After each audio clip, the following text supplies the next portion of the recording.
jual beli mobil atau pengalaman di otomotif ya. Masing-masing dari kita akan sharing kapan sih suka mobil atau otomotif, kapan sih mulai memahami di dunia mobil-mobil bekas, sejak kapan yuk suka mobil atau suka otomotif? Sejak lama sih mas, soalnya dari dulu udah senang kalau nonton balapan di TV gitu, Nonton balapan. kayaknya asik. Jadi walaupun cewek, kalau cowok ya pengen nyoba juga. Harus bisa. Kayaknya juga ada poin plusnya sendiri loh, cewek suka otomotif ya kan, pengalaman di otomotifnya gimana? Kalau Sejak kapan? terjun di dunia otomotif itu dari tahun 2013. Wow, cukup lama ya. Ya enggak juga sih. Soalnya untuk tahap pembelajaran tersendiri kan memerlukan waktu. Misalnya ini fungsinya apa, terus ini kalau ada kendala ini cara menanggulanginya seperti apa, itu kan harus perlu belajar juga.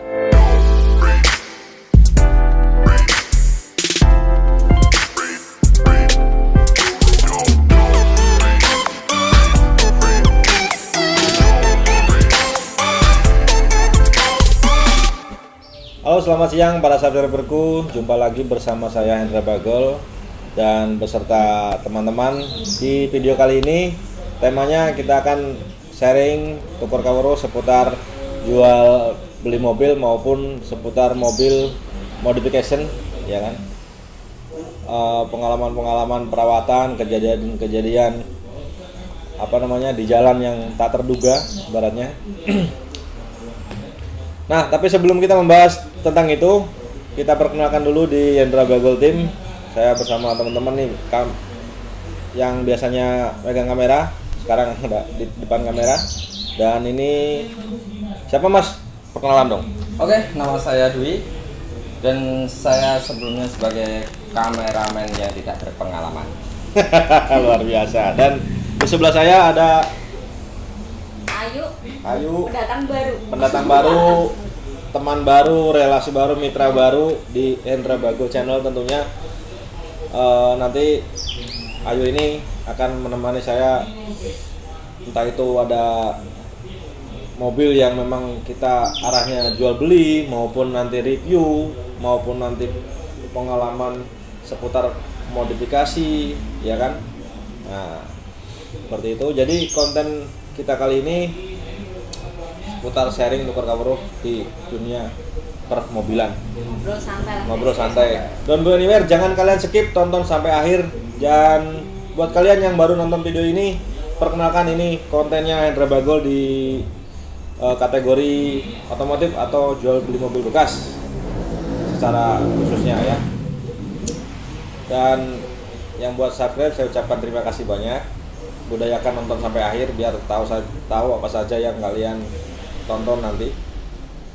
Di like juga, di share ke teman-teman biar pengalaman kita juga mungkin bermanfaat atau bisa jadi pengalaman kalian gitu.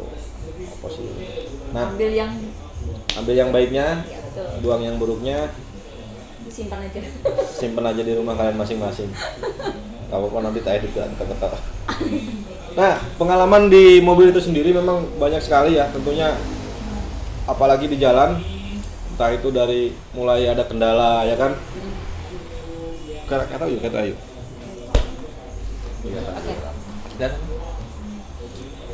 Oke teman-teman, tentunya pengalaman dijual beli mobil maupun di perawatan mobil seperti Ayu misalnya yang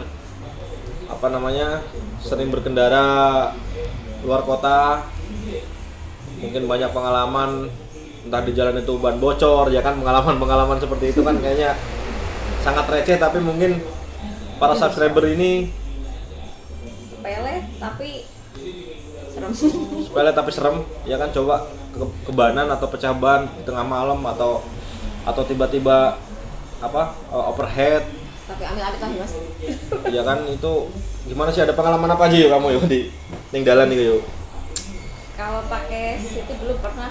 Bannya tuh emang bannya udah tipis. Meletus gitu. Langsung tes enggak? Langsung pecah. Itu di mana kejadiannya? Di Binong. Jam Sekitar jam 2. Jam 2 siang. Oh siang, kirain jam 2 malam aku Enggak lah. Aku yang bikin sih. Kalau jam 2 malam seperti Mbak Kunti. Ditemenin malah. Intinya kan mau ganti ban kalau jam 2 siang kan masih Aman masih lah. aman ya kan, walaupun sendirian kamu. Sama teman. Oh, sama teman. Cewek juga kan. Cewek juga. Mas, seorang cewek-cewek terus pecah ban buat kalian tentunya kalau memang belum banyak pengalaman, belum strong banget kayak Ayu ya harus mempersiapkan Dicek segala dulu sesuatunya sebelum kalian melakukan perjalanan, apalagi itu luar kota. Ini penting sekali ya, jarang banget memang yang respect atau yang ngecek mobil, apalagi mau luar kota ini kalian harus budayakan ngecek seluruh komponen, terutama di bagian ban. Aku tahu dulu pecah ban di tol 140 km lagi jalan 140 km pecah ban yang belakang langsung sobek, dan itu rasanya lemes banget lah guys. Pokoknya setelah berhenti mobil itu aku kayak ngumpulin nyawa dulu, kayak nggak langsung megang dongkrak, megang ban serep loh. Saya tuh Sadar gak ya? sadar nggak? Aduh, Berharapnya mimpi ya mas? beratnya mimpi, karena tahu sendiri kan dengan kecepatan seperti itu di tol ya kan. Ini bukan pamer kecepatan ya, intinya di tol itu memang mending yang pelan-pelan aja tapi sampai lah, ibaratnya nggak usah terburu-buru ngebut-ngebutan. Mungkin karena saya masih jiwa muda, naluri muda, jadi ngelihat jalan tol kan gagah-gagahan, wah pokoknya bawa dajis. Balapan. Dan pada saat diganjutan itu kan ada sambungan jembatan tuh, wah naik gitu terus pecah, pokoknya pecah tapi yang belakang.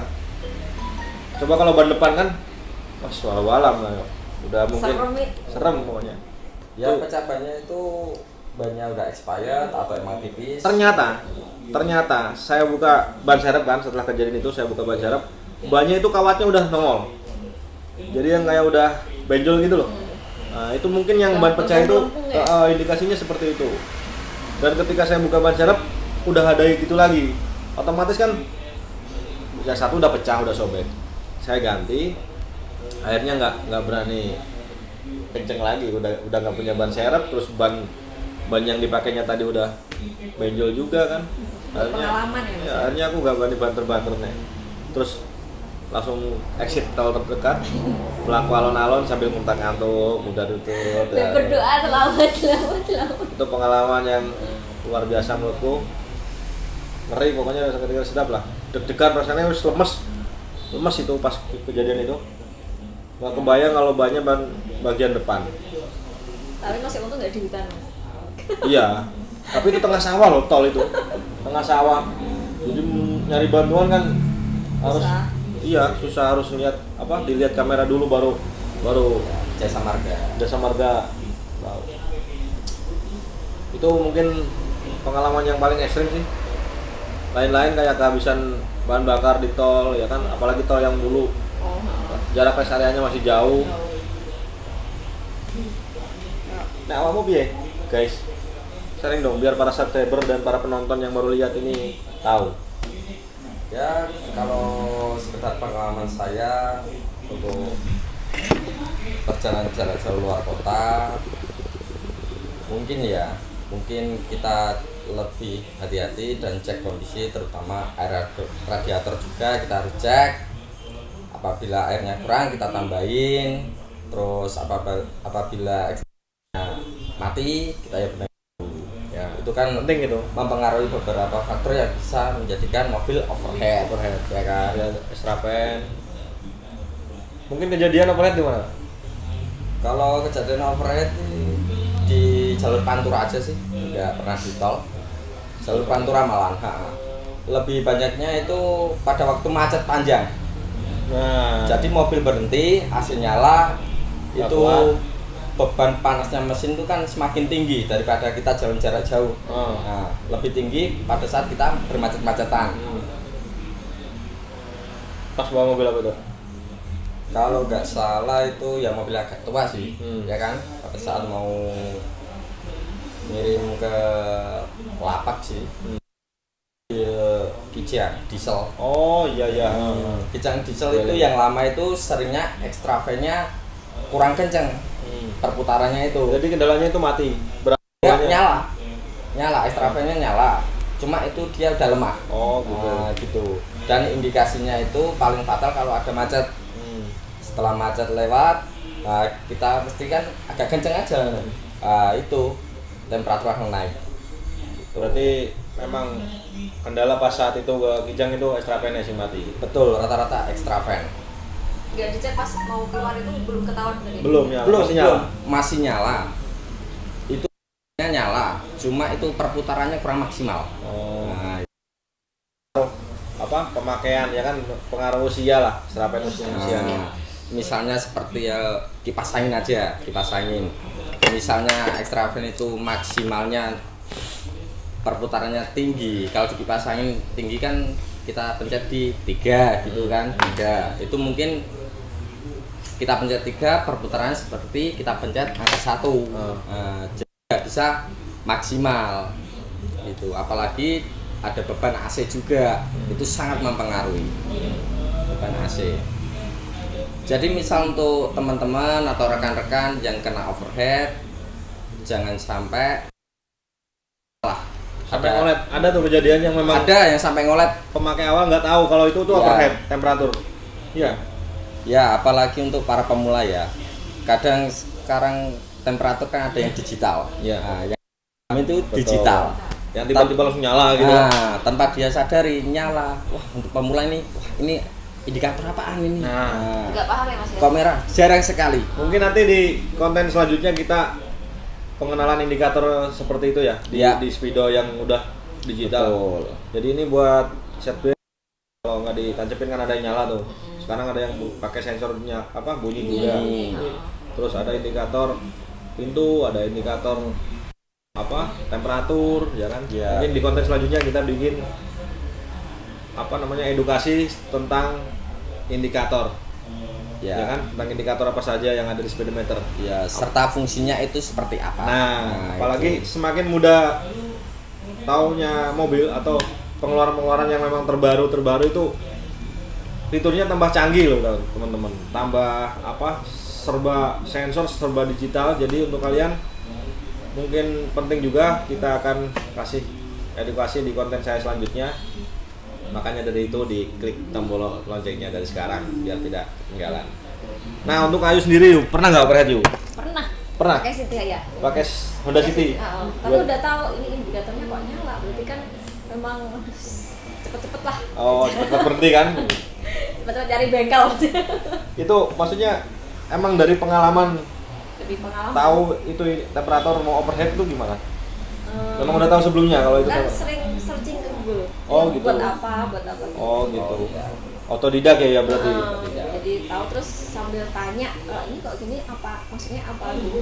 Kalau aku overhead pertama ya emang bersama ini sih pengalaman nyetir dengan yang yang sudah tahu. Jadi loh kok aslinya tiba-tiba panas ya kan? Weh mandek langsung berhenti gitu. Ini kalau kayak gini tuh berarti overhead. Oh, kalau panas nggak kurang freon? Ya gini, Tadinya dingin, kita berangkat dingin.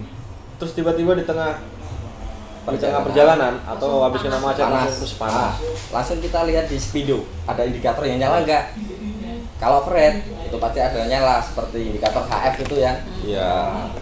Itu nyala, kita langsung ambil parkirnya yang agak luas, miring, kita dinginin mesin sebentar, Kita cari kita penyakitnya. cek buka kafnya dulu ya biar agak dingin. Kalau udah dingin kita coba starter, entah itu extra fan-nya, entah itu radiatornya bocor atau ada selang-selangnya yang pecah kan kayak gitu. Kalau overhead itu pemicunya apa Mas? Pemicunya karena ada kotoran biasanya di Kerak. radiator ya. Di radiator tuh ada kotoran. Jadi saking banyaknya kotoran nempel jadi berkerak. Nah, air radiator itu ngalirnya jadi kesumbat. Itu bisa. Terus ada kebocoran selang retak misalnya. Ya kan, selang retak atau misalnya dari tampungan itu nggak bisa masuk ke radiator itu juga bisa.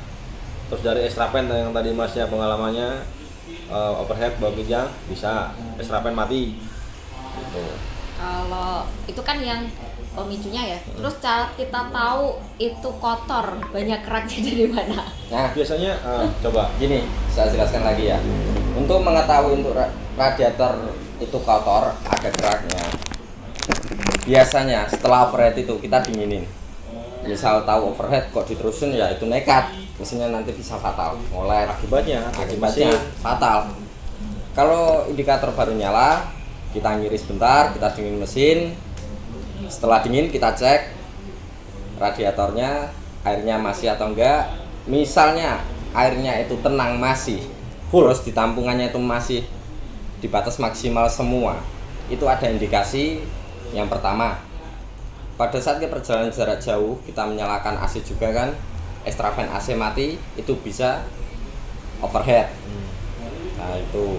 Untuk yang kedua, itu bisa tersumbat lah, aliran airnya karena kotoran. Dan yang ketiga, kalau emang ada indikasi dari bawah emang rembes atau kayak gimana, kan tanpa sepengetahuan kita, ya kan. Kalau rembes itu nggak terlalu terlihat lah, tapi tiba-tiba kan dibuka udah berkurang. Berkurang. Kalau berkurang itu berarti ada kebocoran. Terus satu lagi, apa namanya, termostat yang Macetek itu otomatis itu. Oh, kalau termostat sendiri itu ada beberapa penyakit dari termostat juga. Kalau mobil yang udah usia ya, yang sering saya jumpai, kalau mobil udah usia agak tua itu biasanya extra fan-nya dilangsungkan. Oh, sama aki. Jadi nggak bisa otomatis. Takutnya nanti kalau overheat gitu. Kalau mobil tua terus termostatnya masih fungsi, kita kembalikan ke otomatisnya. Lah itu mampu nggak gitu. Pada saat kita berjalan jarak jauh, mesin panas itu mampu nggak untuk menyinkronkan antara otomatis itu ke extra fan-nya sendiri. Ya, kalau nggak bisa menyinkronkan, nah itu bahaya. Extra fan nggak bisa muter. Nah itu.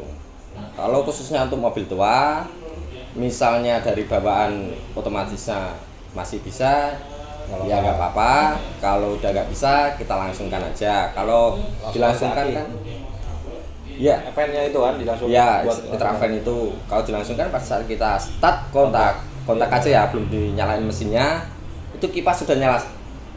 Kipas sudah nyala. Itu yang namanya dilangsungkan. Nah, itu. Kalau otomatis kan nunggu mesin panas dulu baru muter. Ya itu berbagi pengalaman tentang overheat atau temperatur yang tiba-tiba wah itu sama aja sebenarnya mencekam lah, itu pengalaman kayak gitu ya. Iya. Soalnya satu juga menyita waktu, akhirnya perjalanan berhenti sampai nunggu mesin adem, ya kan. Terus kedua juga baru kita setelah adem kita cari penyakitnya apa nih, apakah kebocoran, apakah fan mati, bla bla segala macam. Ketiga ya kalau bisa kita atasi di sana kita atasi, kalau enggak kan akhirnya kita nyari bengkel setelah nunggu adem. Itu sangat menyita waktu dan tenaga kalau kena overheat. Beda sama halnya pecah ban, ya kan, kita tahu pecah ban. Otodidak bisa ya mas? Iya, otodidak bisa. Paling Ayu juga keluar nyari ban serep, kunci roda, dokter sendiri. Kalau enggak undang-undang Mas Beca, halo Mas ini tolong. Kalau minta bantuan ya. Etni nyari orang-orang yang memang ada di situ, ya kan, karena Ayu sendiri kan cewek, dongkrak ya kan.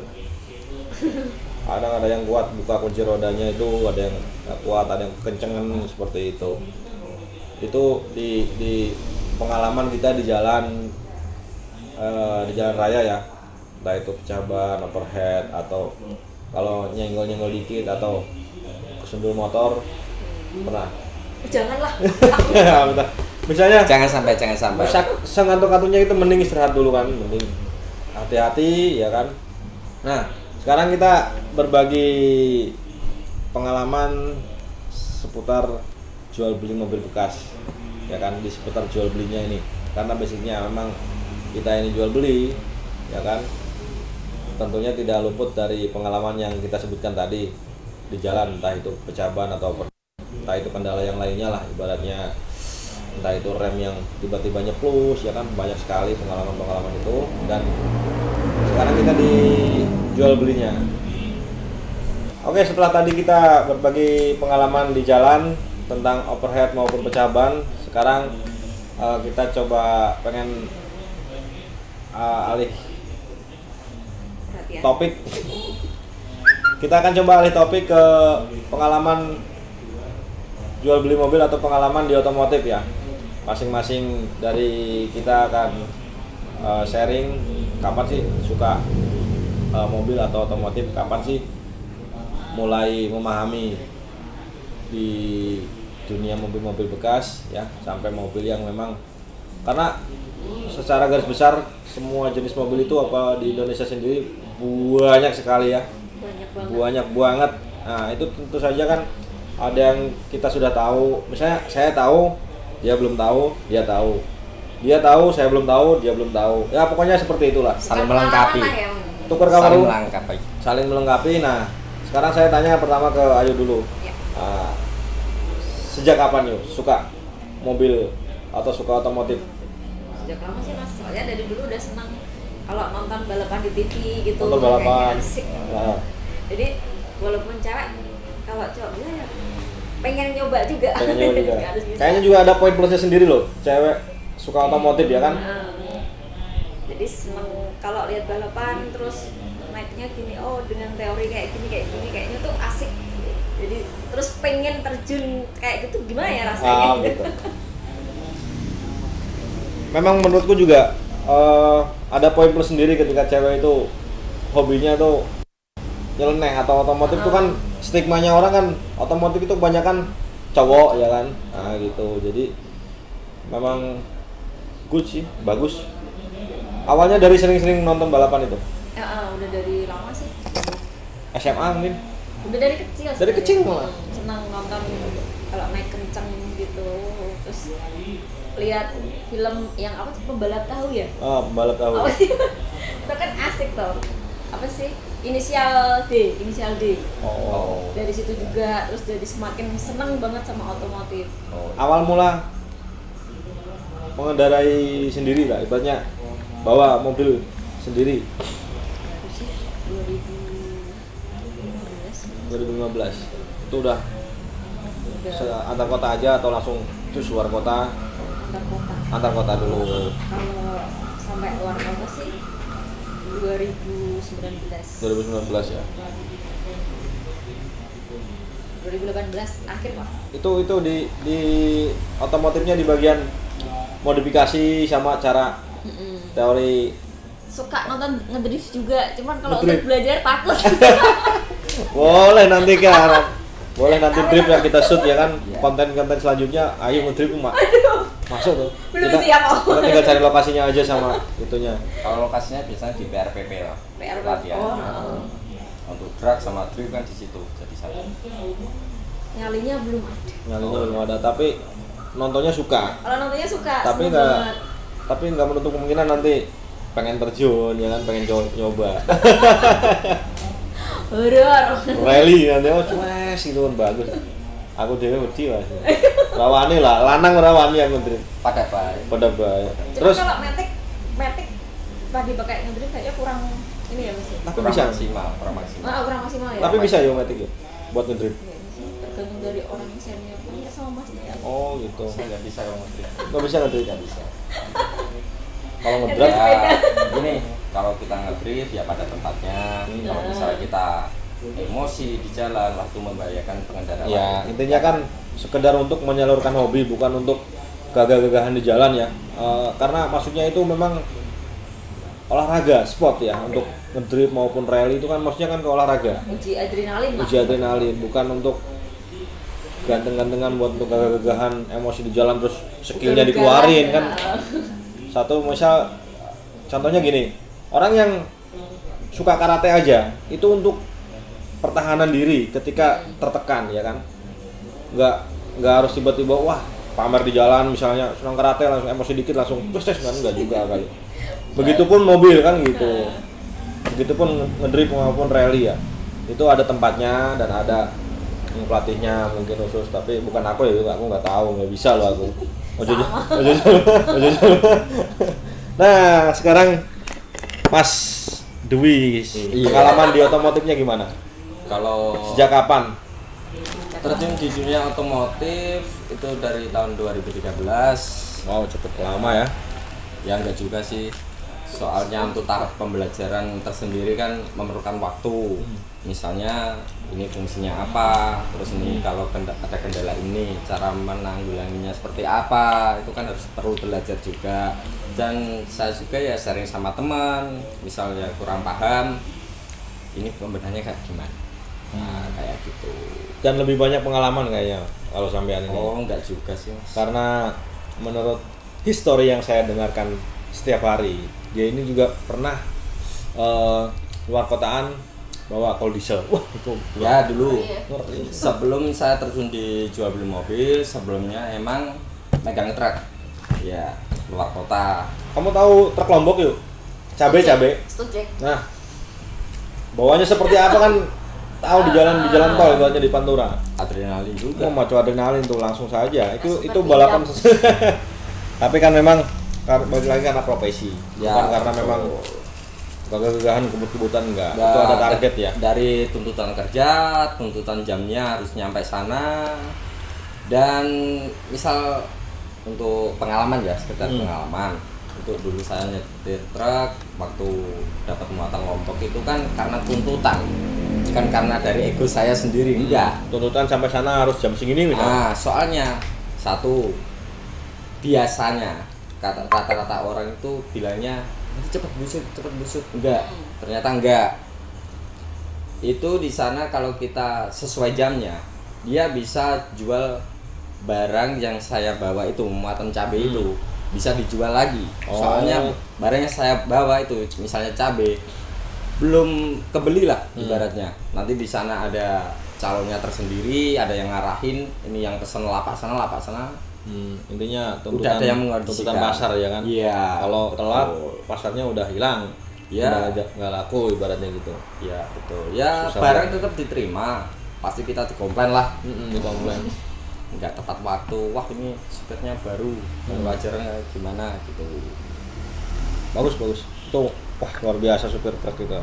Jadi kalau supir ibaratnya kalau di mobil diesel aja dia menguasai banyak, apalagi di mobil-mobil familiar, mobil-mobil yang notabene mobil keluarga ya kan, MPV itu pasti komponen-komponennya kan dari segi komponen di mesin misalnya di kaki-kaki itu sedikit banyak dia lebih paham daripada kita dan buat kalian juga mudah-mudahan bermanfaat lah sharing-sharing ini.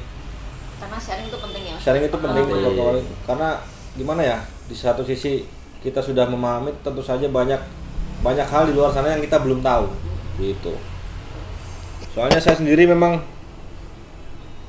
mungkin di kreator ya di channel ini yang kalian tahu kayaknya paham banget tentang mobil kecil, padahal aslinya 70% saya konten kreator atau channel YouTube, yang 30%-nya itu yang baru paham itu loh. Jadi sangat jauh kan, kurang 70% loh. Masih belajar. Masih sangat panjang lah perjalanan belajar ini.